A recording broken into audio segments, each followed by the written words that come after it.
Hi everyone, we're on our home stretch in Nutrition 696.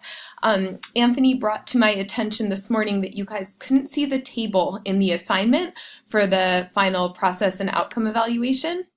So I just want to go over some things that I have added.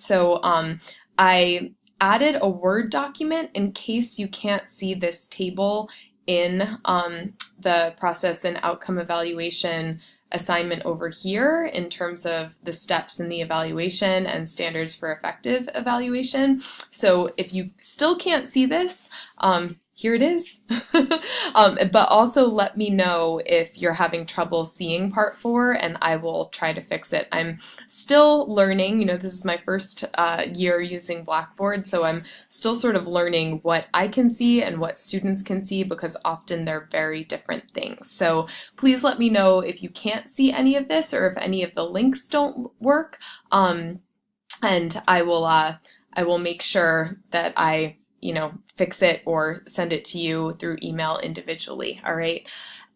Also, with your process and outcome evaluation, I want to give everybody the option, at this point, a lot of you have discussed your process and outcome evaluation in pretty great detail, and so if you want to just go ahead and finish up your paper for the semester and pass everything in on the 15th, if you feel like you're good and you've gotten enough feedback from me to do a great job, you are very welcome to do that. I know a lot of you are dealing with a lot of things going on in life and at work and all those sorts of things. And so if you want to just pass in the final draft of everything by the 15th without any mid feedback from the 30th, you are very welcome to do that. But I will, grade the process evaluation and the final paper sort of together for those people. But if you do want to pass in something on the 30th for me to take a look at, I am very happy to look at it and give you some feedback and give you a grade.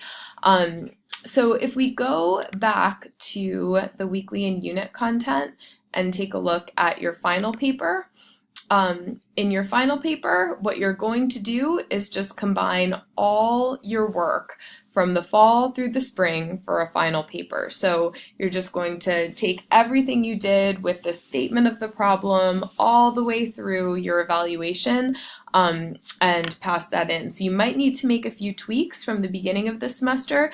You're also welcome, instead of making tweaks from the statement of the problem and those sorts of things, if things have shifted, just write some transition statements in your final paper in terms of where did the shifts happen and how, what happened to make you change your project or go in a new direction, et cetera, et cetera. So you don't need to totally transform your entire paper. I just want to at least see a narrative of how you got from point A at the very beginning of the semester to point B at the very end of the second semester. So as always, if you have any questions, you can feel free to send an email.